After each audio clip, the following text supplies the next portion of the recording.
The crew worldwide, from Cali to Twitter, real hardcore fans, boxing ass niggas, consistency cops, police the views, we'll pull up receipts for any debate you choose. Shout outs to Clanarchy for the dope production.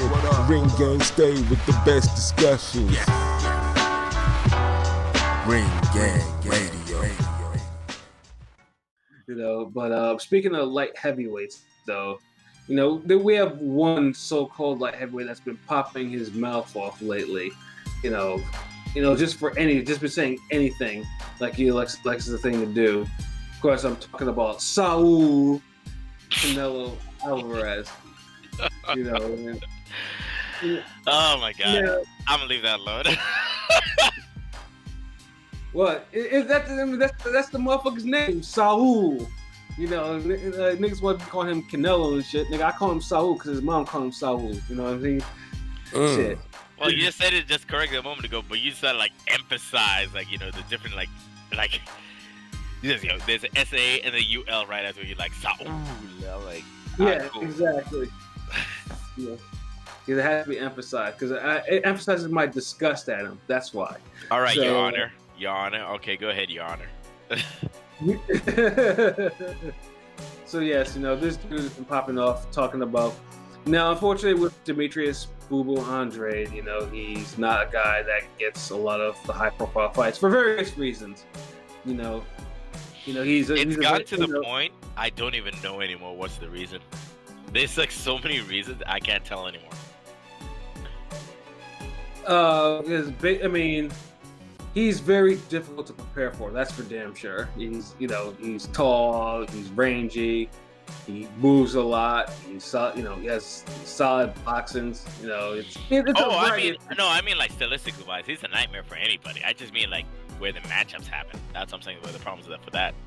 In terms of how he is as a fighter, like you said, like he's tall, rangy. He does things that you just don't expect him to do. He moves when you don't expect to move. He comes at you when you don't expect him to do. He varies up his power. It's just you don't hear much about him after that. Exactly. So he's had a hard time trying to track the. He's the J. Cole of that division. That's a very interesting, comparison. But I can allow that one. Because there's some people who will willingly ignore him, and then there's some people who defend him way too much. Right, and then we have someone like Canelo who's thinking like, oh, he's boring. He's not, I don't see a need to fight him. Basically choosing now because Canelo still holds some middleweight titles, and Andrade is the WBO middleweight champion, and that should be because Canelo had for a minute was talking about this undisputed. I want to be undisputed middleweight champion. Andrade is there with his belt, and they're on the same promotional platform. What the fuck is the problem? But Canelo's like, oh no, I he's boring. He's too boring for me. He doesn't fight anybody. Yeah, he doesn't fight anybody. Oh, if I fight him and it's boring, the crowd will blame me.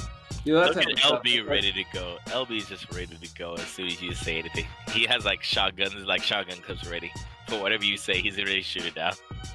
Yeah, no, it's shit is disgusting. Like Canelo... No, I fully understand that too. Like the thing is, like Canelo has no good reason to like delay the fight at all. But he always does that. That's always been his excuse. He used the same excuse with Golovkin. He hasn't fought anybody, but he couldn't say his fights were boring though. Yeah, you can't say Golovkin's fights have ever been boring. So it's always one or the other. It's like, okay, he hasn't fought anybody, but he's boring, or he hasn't fought anybody, but he's not boring. Okay, Canelo fought everybody, but he's boring. Yeah. Canelo fights like how many great Canelo fights are there? The ones where he was not actually big at the time. Okay, the Cotto. The first Cotto fight, the older brother. That was an interesting Canelo fight. Yeah. The ones where you seemed like. Fight. Yeah, that was actually fun to watch. I'll throw the Trout was a decent fight. I'll allow that. The Trout fight made me laugh, but I was like, yeah, that was a good fight. Let me see. What other damn Canelo fight was a good, like entertaining fight? I mean, I thought the Mosley fight was entertaining just because I didn't know what he was going to do to Mosley at the time. Okay, yeah, I feel that way. Okay, the Mosley fight. Because you don't know what Mosley's going to do back to you. I guess we could say the first Golovkin fight because that had some good moments. Yeah, I like the first Golovkin fight too. Okay, so look, out of all those Canelo fights, Canelo has only 5 decent fights and like 1 classic. Right. Yeah, I mean, that's like literally the lowest number of good fights for a Mexican superstar ever. Okay, you added that caveat, so okay, I agree with that. Think about it, like how many great fights Oscar De La Hoya been in? Numerous great fights. Corte, Mosley, Vargas, Carr. I'm trying to remember the crazy dude. What's the name of that crazy dude? Even though it wasn't like a big fight, but Mayorga, yeah. Yes, Mayorga. Yeah. Mayorga, yeah, that fight was fun. Damn, let me see. Chavez. Ah, man, so many good fights, bruh. Like, but I guess in like the De La Hoya fights. Yeah. Even the Perdue Whitaker fight was good, and that's a loss, man. Like, come on. The damn Taylor fight was good. Like, bruh, like. Yeah, don't talk about it. Like, he's my last person to talk about boring fights. Like, his fucking fight with Jacobs was dud in every sense of the word. It was a failed super fight. You know, and it's just like, you know. I'm surprised people thought it was a super fight. I knew it wasn't going to be. Well, on paper it was because it's, you know, 3 title unification. But then you get this into the ring and, you know, you get horseshit. These niggas yeah, but no, I was like, yeah, you say like the thing. Half the fight. You think about like, oh, the title's online, they're gonna go hard. I'm like, no, they're not. One guy's really good at stalling you out. So like, what do you do? And one guy can't make 160 good anymore, so he only had maybe 4 good rounds in the tank, and he used them at the end of the fight. So I mean, like, Avengers.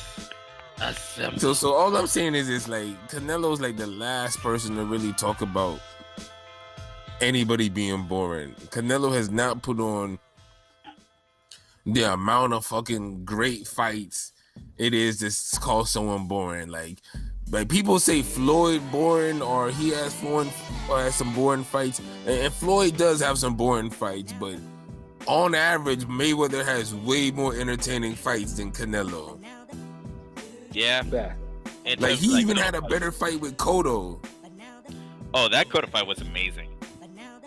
Like Canelo's Cotto fight, Canelo was supposed to really beat up Cotto.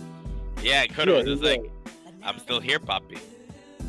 The Mayweather Cotto fight, you actually got a good solid fight, like, you know, and Mayweather even hurt dude, so it's like. Yeah, in that last round where he wobbled him and he could have put him away, but he just couldn't. Yeah, so it's like, come on, like, then, you know, Mayweather, it's like, the chop, like, come on, the Zab fight, it's like so many way more better fights. It's like, come on. Like, it's a combination, I think it's also a combination of, like, time and place, because, like, when Floyd had some of those entertaining fights, like, you know, Chop, Corley, Zab Judah, he wasn't up there at the time. When Canelo wasn't, he was in his prime, just like Canelo. Yeah, no, okay, hang on, no, I agree with you, mean, like, you know, prime for prime. But I mean, like, when Floyd was in his prime, he went up against guys who was in their prime. Did Canelo really go up against guys in their prime when he was in his prime? Yes, really. And he's having damn boring ass fights with him. Yeah. Prime. Fucking, close ass could go either way type of fight, or a draw. Lara, close ass could go either way type of fight. Okay, so basically what I'm adding on top of that is, like, it just shows what his skill set is versus Floyd at the time. Canelo was not up there as people thought. He never has been. That's what I've been saying. Cause look. He's got power. We judge greatness. Look, we judge greatness 2 different ways. You got greatness where true greatness, I feel, if you fight someone on your level, you can show that you're clearly their superior. And I feel like Floyd has done that more so than Canelo has. Canelo really hasn't done that with his peers. Not yet, no. Fact. Not yet? How fucking much long we gotta wait for tomorrow? No, I'm just saying not yet because until he does it. I just don't want to say like flat out no because he's not like over the hill yet. Yeah, I know, but I mean, damn. He only fight twice a year, so I'm only gonna get to say this one more time this year, and then next year twice. That sounds like that sounds like when you say, yo, who it is? I'm like, yo, don't get mad at me. I'm just like pointing out what I'm saying, like, yo, just not yet, because I don't know who he has yet. After this, Golovkin's over the hill now. Andrade is the only one he has left.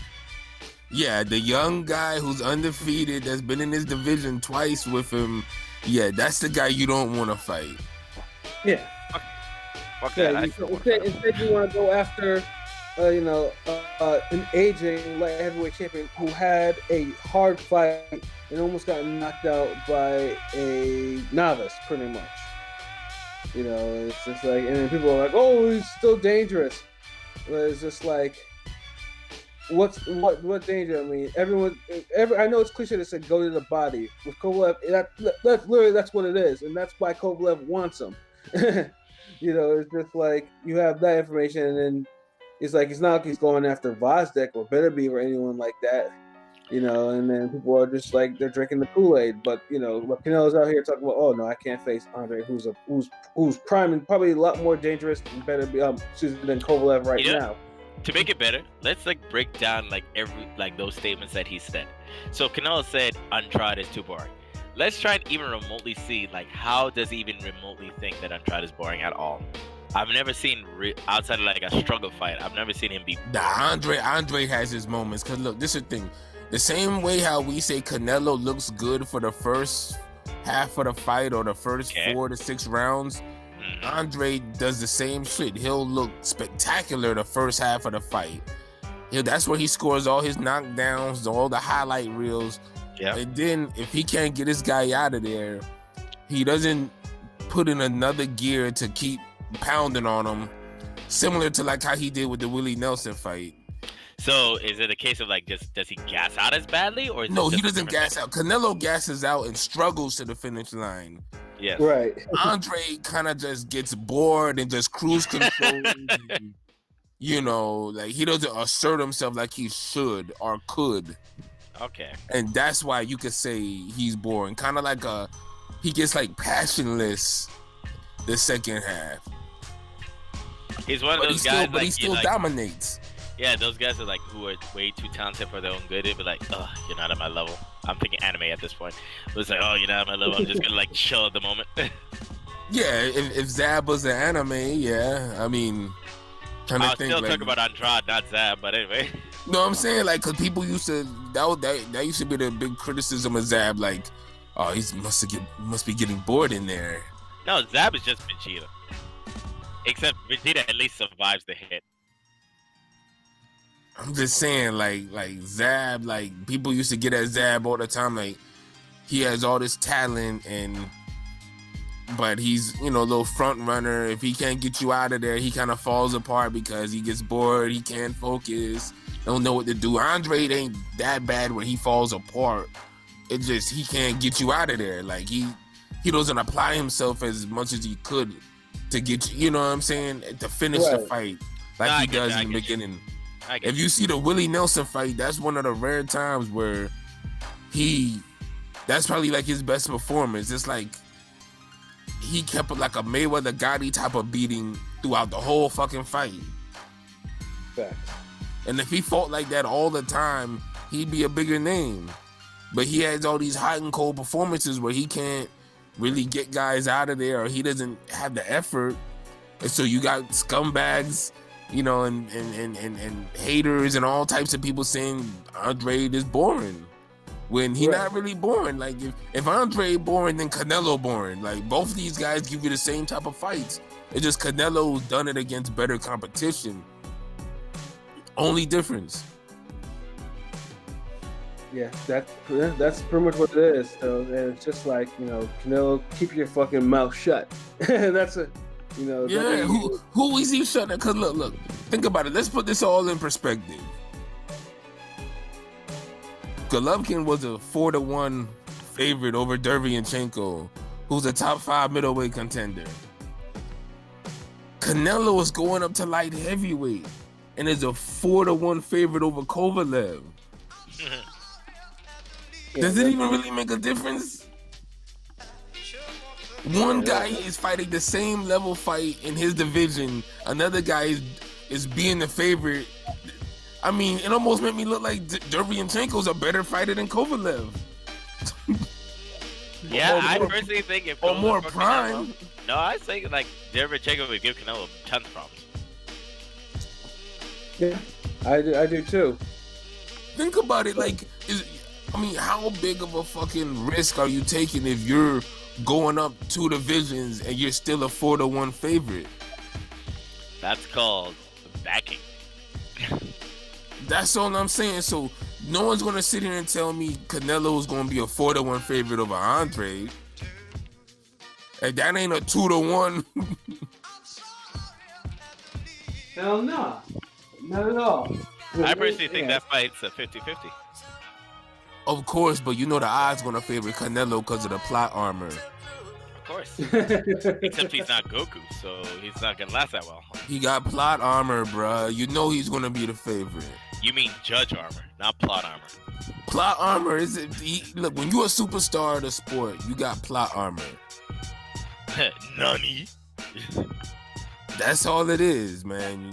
You get plot armor. Canelo got plot armor. Like, they want certain narratives that happen in the zone and the sport and all that shit to go down. So we gotta see how the Kovalev fight, but he could very well lose that fight. I said it's a cherry pick, but he could very well lose that fight. Look, if Derevyanchenko was a 4-1 underdog and we seen what he did to Golovkin, Kovalev might have another good performance under his belt, and he a 4-1 underdog and he a bigger guy. Hey, I can see him pull it out of his ass. It's possible, but all I'm saying is that even Andrade could step up and fight better people. I know he got a Mando and all that, but at the end of the day, it's like, look, man, everybody could do better, but Canelo, don't be trying to say, other fighters are boring. Like, right, you're not someone to talk. If the ghost of Toro Gotti came down here, he would slap you. Like, bruh, like, he don't, like, if he that ghost would slap everybody. Yeah, dude, like, I mean, he ain't gonna slap everybody. Like, there's people down here getting it in. I'm just saying, like, you can't be Canelo saying that shit. Yeah. Like, cause look, when you the elite guy, like, you remember a time when all the elite guys gave you the best, biggest, greatest fights? Yeah, before there was like too many divisions. Too many organizations.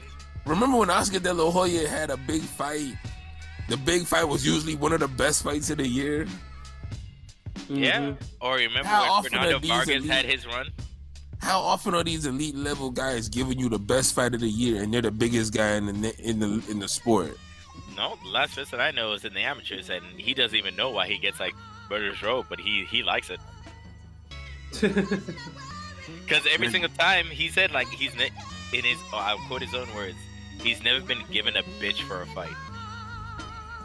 He's always been given like a top ranked guy or a killer. He says like he doesn't like hate it. He just says like it just surprises him. Why am I the only guy? I mean, what pound for pound elite or big name guy this year what's the best, most entertaining fight that they've had? Like, I feel like Lomachenko Campbell, Golovkin Derevyanchenko. And I'd say both those fights is just feels like, I don't know why, because people just didn't realize the other guy could bring something to the table. That's how I felt the people's reactions to the fights were. Well, they not listening to Ring Gang Radio then, because we said all those fights would be competitive. Yeah, well, that's their problem. So, hey, guess what? I said that. Here's your replay. No, that's what I said. Those guys are the problem, the listeners. Like, people who don't listen. Hey, listen to Ring Gang Radio. We'll tell you what's real. Pay attention. That's all I'm saying. Like, the nerve of this dude, act like he getting fight of the years every year. Right. And he calling somebody boring. In fact, he's never got a fight of the year. I mean, No, he hasn't. I say, I Golovkin, said a rematch with Golovkin was the damn closest he'll ever get to a fight of the year. Yeah, that was an entertaining fight, but I wouldn't call it fight of the year. Not when you got her and Lara, and that was still a good fight of the year. Yo, her Lara was like leagues ahead. When you got Chisora, what's his name? Dylan White. That happened last year too, right? No, that was Chisora Takam. That was a good ass fight last year. Yeah, he fought last year too, right? No, yeah, I'm talking about this year, not last year. Oh. Yeah, they fought last year. Yeah. That's what I'm saying. I'm naming all these good fights from last year, okay. That kept Canelo Golovkin from being fight of the year. There was no, well, yeah, because those fights were way better. That's what I'm saying. Like, the only reason why people would say Golovkin Canelo would be fight of the year because you're calling it the default. If you decide to actually dig in, you'd know there'd be better fights. Yeah, I mean it's top 5. Yeah, it's more top 10. I guess top 10. I mean, look, top 5 for last year. Let me see. Okay. Her Lara. Yeah. Damn. What else we had? Because cruiserweights fought that year too, didn't they? Yeah. Cruiserweights had some. Oh yeah, the cruiserweight, yeah, and the Super Series. Yeah. I don't know half of the names. I know Chisora Takam was a great fucking fighter at heavyweight. That shit was insane. That's 2 right there. But anyway, we're just getting back to what we're saying. It's just like Canelo has no right really to say so and so is boring when he has been guilty, if not suspect. With his struggle last fights, like we ain't forget the Alfonso Gomez fight, bro. Yeah, right. That struggle ass shoulder roll. This man pulled it out from a briefcase like, yo, remember this? Yeah, either that or the Centrone fight. That's the fight that told me that this motherfucker's stamina was suspect. You know, I was just like, he is laboring. I was like, what the fuck is he doing? Yeah, damn. He makes heavy bag work get boring. Like, we all remember the Chavez fight. Chavez Jr. fight. All right, you guys are going nuts. Wait. Yeah. No, I'm just we just speaking facts though. Like, I know we're speaking facts. But I mean, like, we could do this like for hours though. Yeah. Let me put the guns up. Let me put the weapons up. It was enough. Like, you almost feel like boys in the hood. Like, y'all want to see a dead body? Hey, Ricky! I'm like, it's the Canelo Andrade subject. Yeah, all right. With a stick. Okay. So what's next? Or we've hit our 3. We have hit our 3. Yes, we have hit our 3. Cool. Yeah. So, do we have any final thoughts? My final thought is this: if you remotely even ask us about like more entertaining fights than a certain fighter, we'll find it. Archives till forever. Facts. So don't ask us. We'll have you stuck here for the rest of your life. Oh man, real talk. That's facts. The fight libraries over here and my mental Rolodex is insane. Like, let me see. What's a good fight I could say that was better than a normal, average Canelo fight? Okay, I got a good one. Jesse James Leija versus Juan Lescano. Leija always has good fights.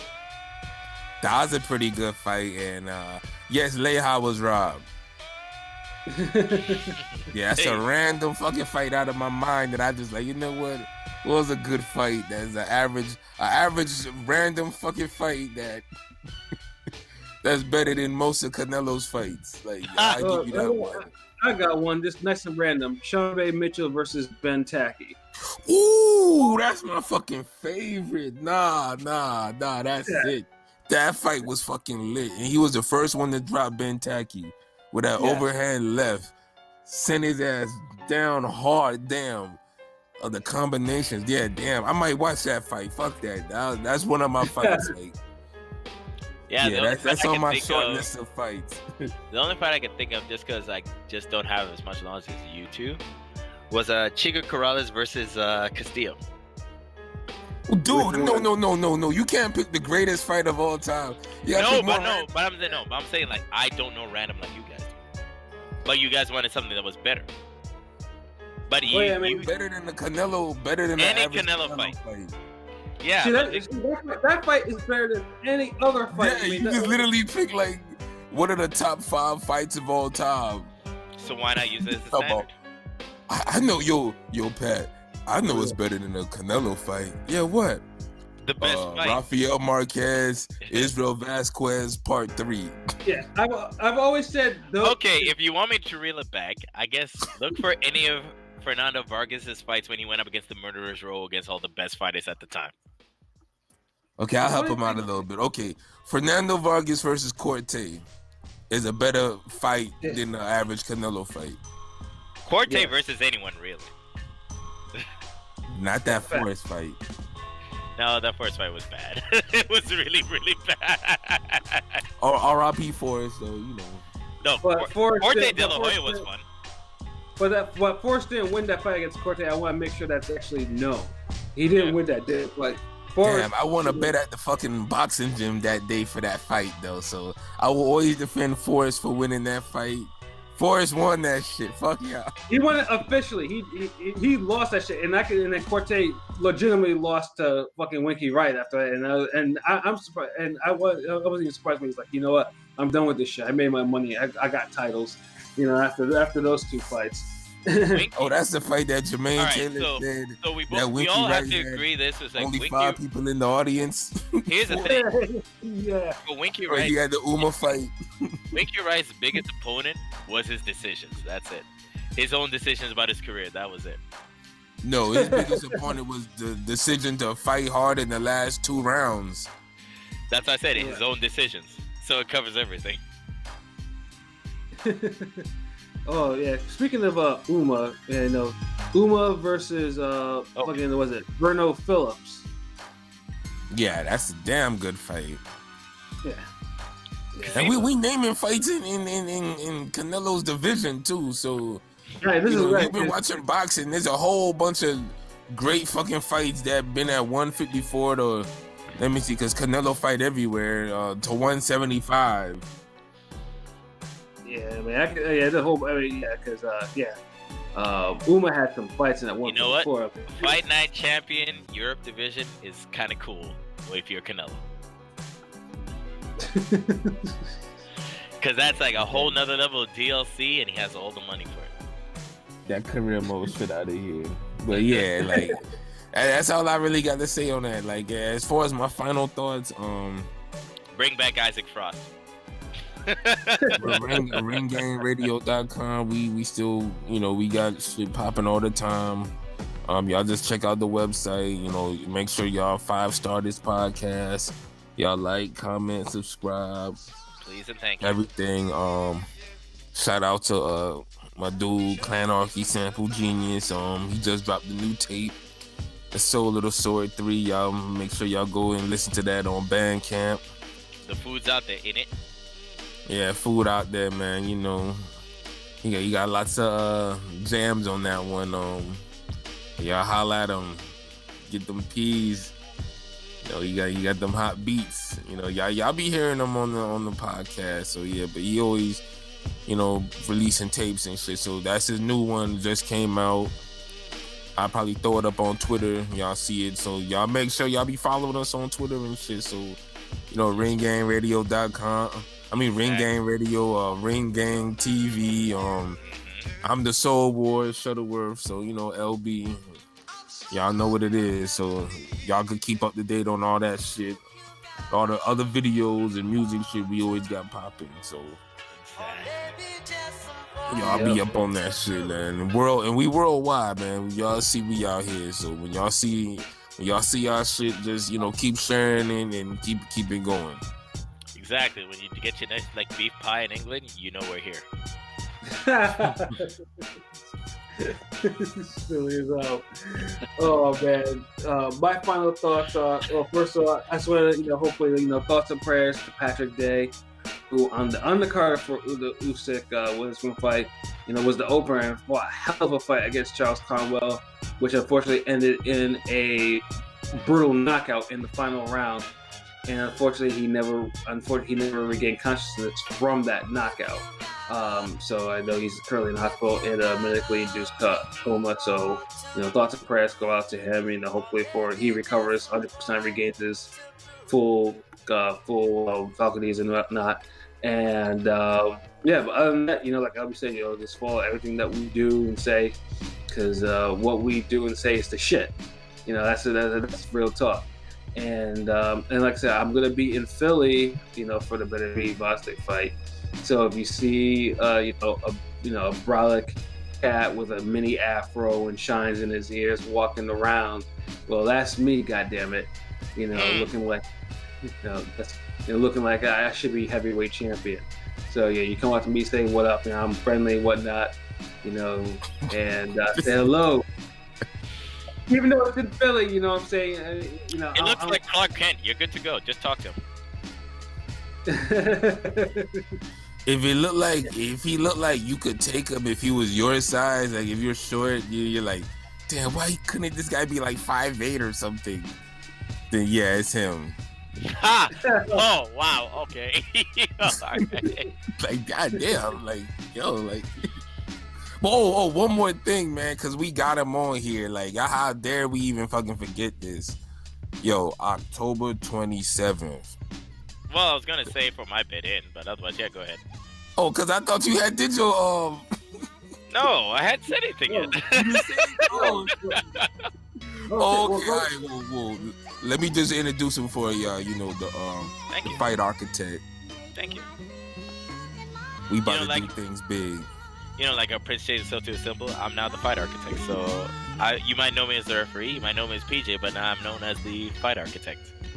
Hit to rebuild your game. But otherwise, I'm just gonna give you a shout out for like an event that's happening. If you are in the area where I'm at, on October 27th, I am hosting a seminar to teach you about the basics of maintaining your balance and how to maintain power while maintaining balance, while teaching you the basics of defense, as well as the learning and how to use and take away the most basic punch, the jab. Hey. If you want to follow me on Instagram, you can find me on PJC Luhanga, so PJC LUHANGA. Yeah, you can find me there. Yeah, and like I said, you'll get yourself a quality fight education. If you do follow, subsequently you go to this place, and I fully recommend it. I'll beat you up. I am very particular about how I teach because I've come from very strict teachers. So, yeah, you're gonna learn. Yeah, it's Ring Gang approved. So we ain't gonna put no bullshit up here, Nope. But if you're in the Alberta area, that's all I say. Make sure y'all following Ring Gang. We put the ticket information up. Because we know the podcast worldwide. We know there's listeners up in the Canada region. So exactly. Don't worry. Seminars, our goal is to make it worldwide too. But we got to start somewhere. Yeah. We just gonna take over the. We on some Viking shit right now. We finna take over the Canada first. Then you know what I mean, and we're gonna bring it back. We're gonna bring it back to America. Then we're gonna bring it overseas. Shout out to the America. yeah. We're gonna take everywhere. Shout out to the Maverick, who just got on, just had his first card on with Frank Warren on that Josh Warrington undercard. Hey. He got next.